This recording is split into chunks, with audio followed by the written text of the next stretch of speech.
Bonjour, vous écoutez Art Attacking Aurore. Aujourd'hui, vous entendrez la 11e histoire intitulée Search the Place par 2.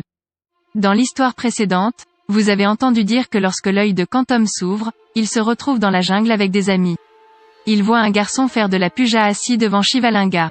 La forêt est très dense.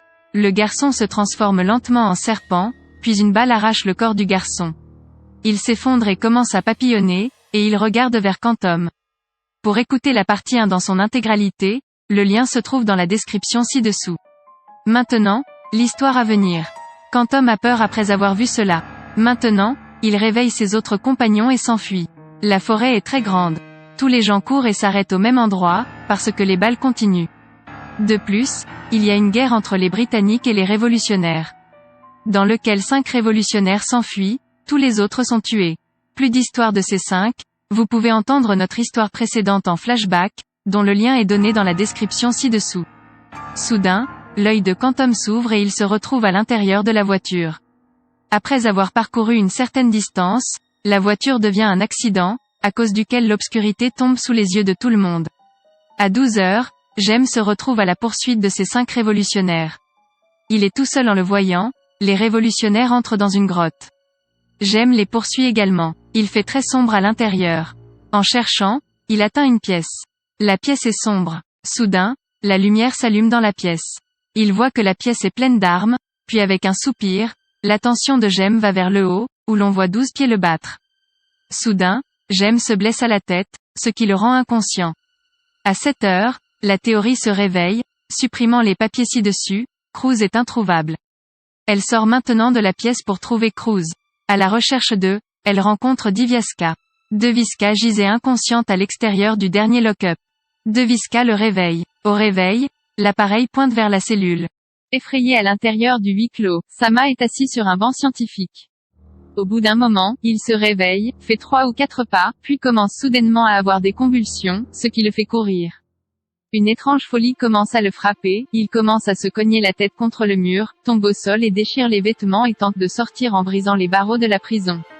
Les deux ont peur après avoir vu cela. Le scientifique se pend dès qu'il le voit. Ce n'est qu'alors que la théorie regarde l'ombre du scientifique. Elle voit que son ombre a été tenue par un animal. Lorsqu'elle regarde attentivement, elle comprend que l'ombre de l'animal est celle d'un ours. Soudainement, sur le cou du scientifique, les marques des dents de l'ours commencent à apparaître, à cause desquelles le sang commence à couler.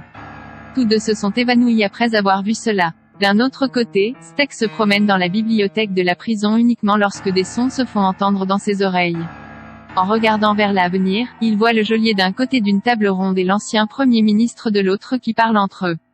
L'apparition de l'ancien Premier ministre rencontre le Premier ministre d'aujourd'hui. Après une brève conversation, le geôlier et le Premier ministre se dirigent vers la salle Visra. Le Steck va aussi après eux. Il voit que le Premier ministre inspecte la salle funéraire avec le geôlier. C'est alors que le geôlier sort son pistolet et tire sur le Premier ministre. Voyant cela, le Steck leur va, puis il y a un fort coup sur la tête, ce qui le fait s'évanouir. Il est 13 heures de l'après-midi. Cruz court après lui pour attraper la voiture à l'extérieur de la prison, glissant soudainement sa jambe, il tombe. Beta va de l'avant et le prend et s'assoit sous un arbre. En voyant Cruz blessé, Giga trouve sa boîte de premiers soins, qui n'est pas retrouvée, puis se souvient que son sac est laissé à l'intérieur. Maintenant, elle entre pour prendre son sac avec Beta. Tous deux portent des sacs qui soudainement Giga se transforme en serpent. Voyant cela, Beta s'évanouit. Lorsque les deux filles ne sortent pas après avoir attendu longtemps, Quantum entre à l'intérieur pour les retrouver. Beta est inconscient, un serpent est assis sur lui, qui s'enfuit après avoir vu le Quantum. Maintenant, Quantum court derrière le serpent. Il se faufile dans la forêt. À l'avenir, Quantum voit que le serpent est suspendu autour du cou de la personne qui adore le Shivalinga. Voyant cela, Quantum tire sur le serpent pour sauver la personne.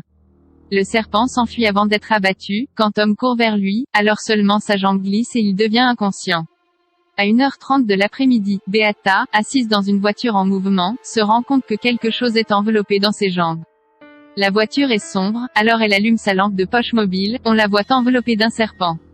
Maintenant, la Beta crie. En entendant cela, le conducteur allume la lumière. Jeans assis près de Beta ramasse le serpent et le jette en avant. Le serpent tombe sur le cou du conducteur, ce qui lui fait perdre l'équilibre. Dans le même temps, Xander, à l'intérieur de la prison, donne du courage à Deviska effrayé, c'est alors que son portable sonne.